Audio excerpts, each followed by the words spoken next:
This is the Big O Show. This is the Big O Show.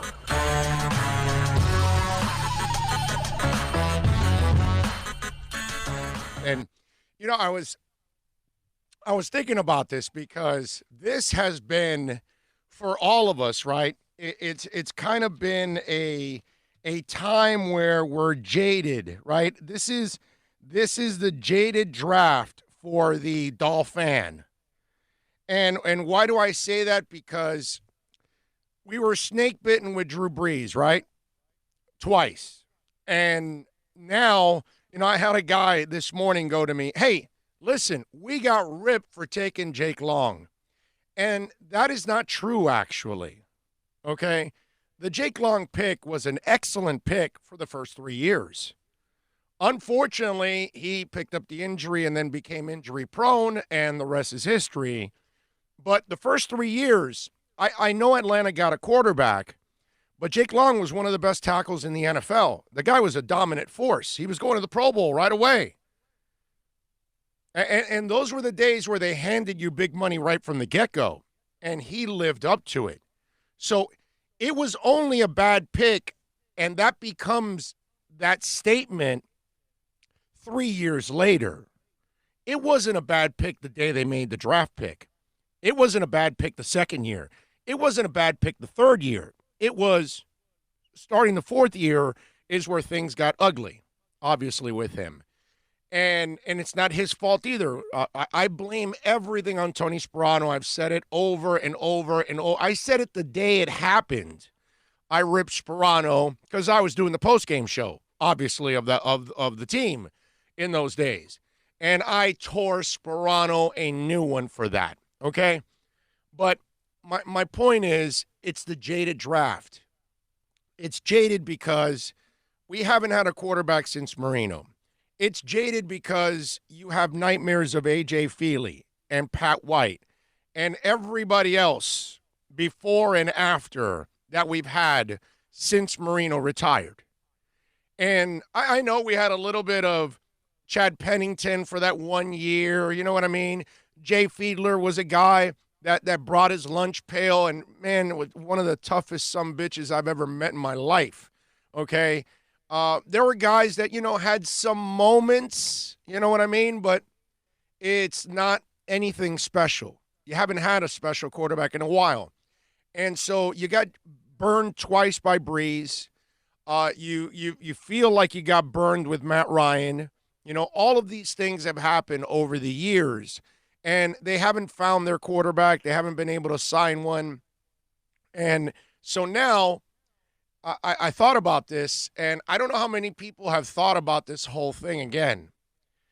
But you realize that it's Miami and the Chargers. And it was Miami and the Chargers with the whole Drew Brees thing. You know, he's leaving the Chargers. He sucked for the Chargers for 3 years. In his fourth year, he blows up, but they drafted Rivers that year. So the plan was to bench Rivers for the year, then start him after Brees, which is what they did, but they had a dilemma on their hands because all of a sudden Drew Brees turned into a quarterback. Now they weren't sure. They were like, aberration, or was he the guy the last 3 years? You know, so they let him go, shoulder and all. New Orleans took the gamble. The rest is history. Miami didn't. You have all of that going on. Okay, I get that. That's the stuff we can't control. And like you said, Dante adds to the nightmare of all the things that have gone on for the Dolphins. And years later, wouldn't you figure that we're in the same situation with the Chargers once again? And the Chargers are looking for a quarterback. Now, the last time around, the Chargers weren't looking for a quarterback. They were unloading a quarterback. Okay? But that's the quarterback that they chose that Miami passed up on with Jamar Fletcher. Okay? Because remember, that was the first go-around with Drew Brees. You needed a quarterback. There was Drew Brees. They went Jamar Fletcher. They went with a corner that can only play in a zone in a man coverage defense. Only Wanstead. Anyway, so you get burned there, and he goes to the Chargers. And he doesn't play well, but then at the end of his run is when he starts to play, obviously, much better, right? Correct? And so now we find ourselves years later, both franchises need franchise quarterbacks. And Miami, once again, has the decision to make, and the Chargers are waiting for sloppy seconds. The last time, the sloppy seconds didn't work out because you really didn't keep. I mean, in hindsight, it was a failure for the Chargers because they draft Breeze, they don't get anything out of him, and then they had to go draft another quarterback after that. And by drafting another quarterback, they end up having to give up the one that they initially drafted. So it didn't work out for them. But here they are again. And, you know, a couple decades removed from this thing, and we're back at the same thing. Will Miami pass up on a quarterback that then the Chargers will take because they passed up on him? Because that's what's going to happen tomorrow if Miami passes up on number 5. And not passes up on number 5, passes up on Tua at 5. It's a good chance the Los Angeles Chargers will take Tua at 6, reliving Jamar Fletcher and Drew Brees all over again. It's funny how this whole thing is kind of coming back full circle, and it's the same teams that were there. Now, maybe the Chargers get burned again, because the Chargers did get burned, okay? Because Drew Brees was a failure for them. Drew Brees forced them to spend another pick on another quarterback. Now, that worked out, okay, because they ended up drafting Eli Manning and then had to trade him for Phillip Rivers, and they got LaDainian in return and all that. So they got a boatload in return. So they did just fine. But the quarterback part was the one that, you know, worked out for them on the second go around. And that's where Miami never got to. When they swung and missed with Drew Brees, that's it. You had to wait till Ryan Tannehill years later was the next time that you actually legitimately went and took a quarterback, and you took him at number 8 overall.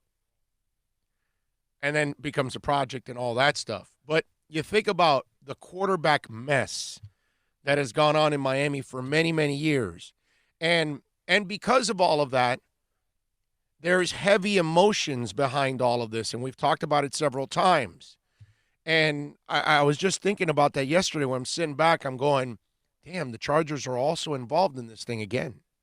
And it's the same two teams involved in trying to decide which quarterback do we take or do we pass up on him. Miami passed up on him the last time. And, you know, it's really easy for all of us to say that Drew Brees would have been great. But you have to remember that Drew Brees sucked for 3 years, then suffers a shoulder injury. How does that work out here in Miami? Does he have the same career? Because I tell you, not even close. Without Sean Payton, he does not have the same career. And he might have still ended up being a complete bust here in Miami. Let me ask you, do you think that Drew Brees, if he would have failed overall, and you know what he then became, but let's just say he comes to Miami, has the 3 terrible years, suffers a shoulder injury, which Miami is probably drafting another quarterback to replace him at that time, okay? But let's just say, for craps and giggles, you didn't have a great coach here. It wasn't like Wanstead was some offensive genius. He was going to run the ball and barely use Drew Brees anyways. Remember, his deal was defense and punting, and punting's not a bad thing. You know what I mean? He was a guy that, I'll tell you a story. the second you would cross I believe it was the 35-yard line, in everybody's headsets, they would hear Wannstedt, we're in field goal range, guys, we're in field goal range. He was already with a defeatist attitude entering the 35-yard line. So there's no guarantee that Drew Brees would have been a success. And there are plenty of quarterbacks, and I say plenty, that probably came into this league and left and they look failed because they didn't get the right opportunity. They weren't in the right mix. They weren't with the right coach. They had some injuries. They had some bad luck for whatever reason. There are guys like that all over in every position in football. And Drew Brees easily could have ended up that way here in Miami, because it's not like you've been developing. It's not like you're Andy Reid. It's not like you're Bill Walsh. It's not like you're Ron Wolf. It's not like you've developed a quarterback factory and that you know how to coach quarterbacks. They don't have a quarterback factory in Indy, but I trust Frank Reich with my life to coach a quarterback. Okay? He hasn't developed a lot of them, but he's worked with several already. Remember, with the Eagles also, and in San Diego. So I would believe that Frank Reich is a guy that can develop quarterbacks. But very few people do that. And Miami was not doing that.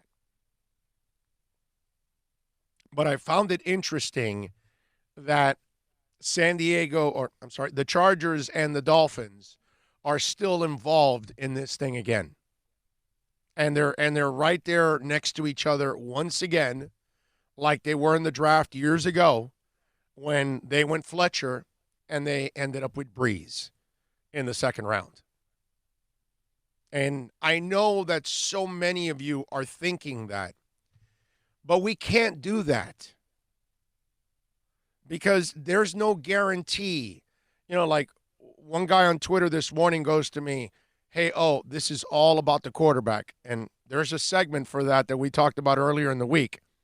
And who the hell told you this entire season was about a quarterback? Why? Because some reporters came out with tank for Tua? The Dolphins just need to improve. If they get me a bunch of offensive linemen, they're going to be better next year or this year coming up. If they get me, an extra D lineman, they'll be better next year. If they get me a couple of extra linebackers and a safety, they'll be better next year. That's what it's all about. Yeah, you would want the quarterback, of course. We all want the quarterback. But you can't force that square peg in the round hole, because you could end up with the first half of Drew Brees' career. And I'm telling you, he has 3 bad years with the Dolphins and a shoulder injury. He probably never comes back from it. He's probably discarded from here. And guess what? We might have lived the second horror story of Drew Brees. Because you know how the Chargers ended up releasing him and letting him go to New Orleans because they had Phillip Rivers, right? Well, Drew Brees ended up being better than Phillip Rivers.